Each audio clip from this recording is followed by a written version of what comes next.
les mamans 100% Jésus. La colère. Amen. Et il y a des fois, ces genres de comportements, vous allez trouver cela tout simplement peut-être parce qu'elle l'envie. La Bible te dit, n'envie pas ceux qui font le mal. Amen. N'envie pas ceux qui font le mal. Il y a des fois, tu peux commencer dans un mariage, bien-aimé, un mariage dans la pauvreté. Vous commencez dans la pauvreté. Mais lorsque tu regardes, bien-aimé, ta copine avec qui vous avez grandi, elle est déjà entrée dans une famille riche. Amen. Il y a un homme, un garçon d'un homme riche qui a épousé ta copine, et l'autre directement, là où il y a le pain, là où il y a le lait, là où il y a toutes ces choses-là, bien-aimé, mais tu ne sais pas comment le père a eu à emmener l'argent dans cette famille. Tu ne connais pas. Et tu vas commencer à envier ton ami, jusqu'à même commencer à haïr peut-être le fiancé qui veut t'épouser parce qu'il n'a pas encore rien. Alléluia. Jusqu'à commencer à haïr peut-être même ton propre mari, parce que tu t'es dit que non, ton mari là te fait vivre dans la pauvreté. Toi tu as bien grandi. Alléluia. Tes parents t'ont donné tout et tu t'es marié à un homme qui a peut-être étudié mais qui n'a pas encore le travail, qui est en train de se débrouiller. Alléluia. Et tu commences à imposer des choses à ce mari-là. Tu lui demandes de faire maintenant l'impossible pour toi parce que toi tu n'as jamais connu la souffrance, les envies. Amen. Mais tu ne sais pas. Tu verras tes collègues des classes bien-aimées, bien habillés. Tu es dans un mariage, tu souffres. Mais il y a tes collègues des classes qui sortent avec des hommes mariés. Tu commences à envier tes collègues. Alléluia. Et ça commence même à te troubler. Tu as l'impression que ton mari est en train de te faire passer le temps. Et tu commences à te rappeler, bien-aimé, tu commences à te rappeler ta vie passée. Ta vie où tu sortais aussi avec des tontons, les bons tontons. Tu rappelles ça, tu te rappelles de cela. Alléluia. Dieu te dit, ne fais pas ça. Alléluia. N'envie pas ceux qui vivent dans le péché. N'envie pas ceux qui font le mal, car ils sont fauchés aussi vite que l'herbe. Alléluia. La Bible te dit encore, nous allons ouvrir nos Bibles dans Proverbe 23, verset 17. Proverbe 23, verset 17. Amen. Proverbe 23, verset 17. Parce que je sais que la pauvreté, bien-aimée, peut aussi détruire le mariage. Amen. La pauvreté peut détruire le mariage. Bien-aimé, ne fuis pas ton mari parce qu'il n'a pas encore. Ne fuis pas ton mari, bien-aimé. Tu es censé être l'aide de ton mari. Alléluia. Tu es censé être l'aide de ton mari. Parce que ton mari n'a rien. Tu lui réponds n'importe comment. Tu peux lui manquer de respect. Dieu te voit. Le mariage est sacré. Alléluia. Le mariage est sacré. La Bible te dit, Proverbe 23, verset 17. Proverbe 23, verset 17. Nous lisons au nom de Jésus-Christ de Nazareth. Que ton cœur n'envie point les pécheurs. Alléluia. Que ton cœur n'envie point les pécheurs, mais qu'il ait toujours la crainte de l'Éternel. Car il est un avenir et ton espérance ne sera pas anéantie. Amen. Ton espérance ne sera pas anéantie. Il y a maman Christelle qui a du mal à se connecter apparemment.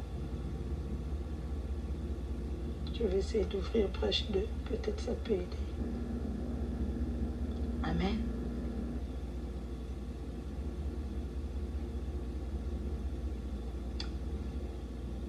La Bible te dit, bien-aimé, Que ton cœur n'envie point les pécheurs. Que ton cœur n'envie point les pécheurs. Que ton cœur n'envie point les pécheurs. Parce qu'il y a des fois, lorsque nous sommes dépassés, nous commençons à envier même les gens qui vivent dans les péchés. Tu t'es dit que toi, avec Dieu, ça traîne. Alléluia. Dieu t'a fait traîner. Lorsque tu étais dans le monde, tu étais mieux. Alléluia. Mais depuis que tu as commencé à prier, c'est comme si les combats ont encore augmenté. Tu ne vois pas la main de Dieu. Surtout lorsque tu regardes encore les réseaux sociaux. Toutes ces femmes-là bien-aimées qui sont dans des boîtes de nuit, qui dansent. Et tu as l'impression de devenir espéré, quoi. Tu es espéré. Tu n'as plus de vie. Dieu te dit, n'envie pas. Que ton cœur n'envie pas ces personnes-là. Car ils sont fauchés. Et ils se flétrissent comme le gazon vert. Garde ton cœur, bien-aimé. Garde ton cœur. Alléluia. Il te dit ici que ton cœur n'envie point les pécheurs, mais qu'il ait toujours la crainte de l'Éternel.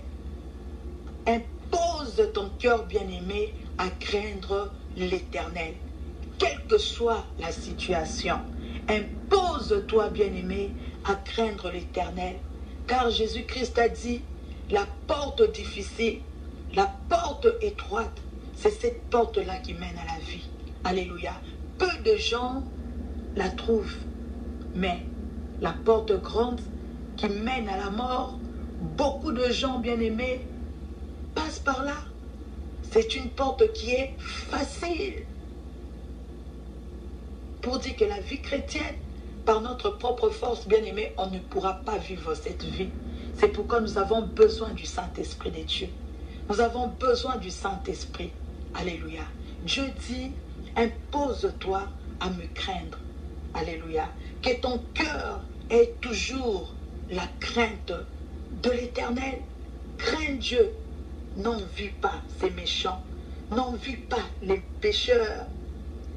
Pourquoi tu dois craindre Dieu? Car il est un avenir. Bien-aimé, Dieu, il est un avenir pour toi. Alléluia. Il est un avenir. Et ton espérance ne sera pas anéantie. L'espérance, bien-aimé, l'espoir que tu as, ton espérance que tu as pour le Seigneur ou vers le Seigneur, bien-aimé, ça ne sera jamais anéanti. Dieu, c'est ton avenir. Attache-toi à lui. Lui-même, bien-aimé, il va commencer à te stabiliser. Alléluia. Il le fait à son temps. Il n'est jamais en retard, mais continue à craindre Dieu. N'envie pas ces pécheurs. N'envie pas toutes ces personnes-là, bien-aimées, que tu vois belles, beaux, jolies, dans les réseaux sociaux, car tu ne connais pas ce qu'ils font ou ce qu'elles font pour avoir l'argent qu'elles ont. Tout le monde n'est pas méchant, mais tant que tu ne connais pas leur source, bien-aimée, ne les envie pas. Alléluia. Tant que tu ne connais pas, tu verras une deuxième femme, par exemple, qui est là dans le bonheur, qui nage peut-être dans le bonheur, mais elle vit avec le mari de l'autre. Amen. Elle vit avec le mari de l'autre. Elle est en train de combattre le mariage qui est sacré, le mariage de Dieu. Or, la Bible te dit que le salaire du péché, c'est la mort. Mais toi, tu es dans ton mariage. Ton mari n'a rien. Bien-aimé, il faut accepter des fois le contentement au lieu de commencer à envier celle qui est même dans le péché, bien-aimé. La Bible te dit qu'elle est fauchée. Amen. C'est une femme fauchée. C'est une femme qui va périr. Et le salaire du péché, c'est la mort. Contente-toi de ce que Dieu te donne. Alléluia. C'est comme ça que tu vivras heureuse. C'est comme ça que tu seras en paix. Il faut arrêter la vie des compétitions. Arrête cette vie-là, bien-aimé. Ce n'est pas la vie de Dieu. La vie de toujours chercher à avoir plus. Ce n'est pas de Dieu. Cherche plutôt à avoir Jésus, à avoir le Saint-Esprit de Dieu. Alléluia. Recherche l'onction. Recherche la plénitude du Saint-Esprit de Dieu. Parce que la vie de pécheur, ça mène à la ruine. Ça mène à la mort. Dieu te dit, n'en vis pas.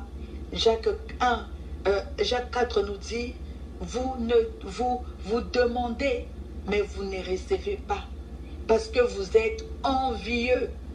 Il y a le désir et il y a l'envie. Le désir vient de Dieu. Alléluia. Mais l'envie, ce n'est pas de Dieu. Il dit, vous ne recevez pas parce que vous êtes envieux. Parce que vous êtes envieux. Alléluia. Parce que vous êtes envieux. Bien-aimé, contente-toi de ce que tu as. Si tu n'es pas contente, travaille. Amen. Et prie. Fais ce que Dieu te demande de faire. C'est-à-dire, tu aides, tu donnes tes offrandes, tu donnes ta dîme, tu travailles. Car il est celui qui bénit le travail de tes mains. Mais n'en vis pas. Dieu, il est ton espérance. Amen. Impose-toi une vie de crainte de Dieu. Impose-toi une vie bien-aimée de pureté. Une vie de la sanctification. Car c'est Dieu qui est ton avenir. Dieu n'est jamais en retard. Il le fait en son temps. Alléluia. Il le fait en son temps. Nous allons encore lire Proverbe 24. Amen. Verset 1. Proverbe 24, verset 1.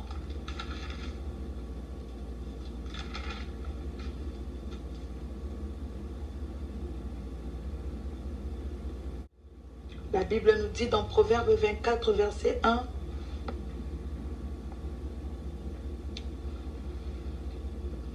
ne porte pas envie aux hommes méchants et ne désire pas être avec eux. Alléluia. Ne porte pas envie aux hommes méchants et ne désire pas d'être avec eux. Amen. Ne désire pas d'être avec eux. Bien-aimé, tous ces hommes-là de mauvaise vie, la Bible te dit, ne sois pas avec eux. Pourquoi? Parce qu'ils peuvent te contaminer. Amen. Ils peuvent te contaminer. Les mauvaises mœurs corrompent toujours les bonnes mœurs. Amen. À moins que vraiment tu pars là-bas pour leur prêcher Jésus. À moins que tu vas pour gagner leurs âmes. Alléluia. Pour leur prêcher la parole. Mais ce n'est pas partir là-bas, bien-aimé, et devenir ami avec eux. Alléluia. Commencer à partager des secrets avec eux, bien-aimé. Dieu te dit, Dieu te défend cela. Il dit, il ne faut pas désirer d'être avec eux. Ne les envie pas. Parce que lorsque tu vois une femme qui est friquée, un homme qui est friqué, tu commences à tout faire pour chercher connaissance avec cette personne-là. Alléluia. Tu commences à chercher l'amitié avec cette personne, mais tu sais que c'est une femme de mauvaise vie. Amen. Tu sais que tu ne vas pas là-bas pour gagner son âme, pour lui prêcher de Jésus-Christ de Nazareth, mais tu veux seulement être avec elle, parce que peut-être elle va te pistonner. Bien-aimé, ne cherche pas des pistons là où tu sais que c'est pas bien, là où tu sais que c'est une mauvaise vie. Alléluia. Dieu te demande de ne pas désirer d'être avec ce genre de personnes. N'envie pas les méchants. N'envie pas ceux qui vivent dans les péchés, bien-aimés. Garde-toi pur pour le Seigneur. Il dit, crains Dieu, crains-moi. Alléluia. Impose ton cœur à craindre le Seigneur. Dans ton cœur qui ne puisse pas avoir des envies des envies des personnes méchantes. Alléluia. Des personnes qui vivent dans les péchés. Bien-aimé, Dieu, il est ton avenir. Alléluia. C'est lui qui est ton avenir, bien-aimé. Il est ton avenir. C'est pourquoi garde-toi. Garde-toi. Lui-même, il sait quand est-ce qu'il va agir. Lui-même, il sait Quand est-ce qu'il va répondre? Il va te répondre. Alors nous allons prier. Amen. Tu vas prier, bien-aimé. Tu vas prier, tu vas remercier le Seigneur pour cette parole. Tu vas lui dire merci, merci.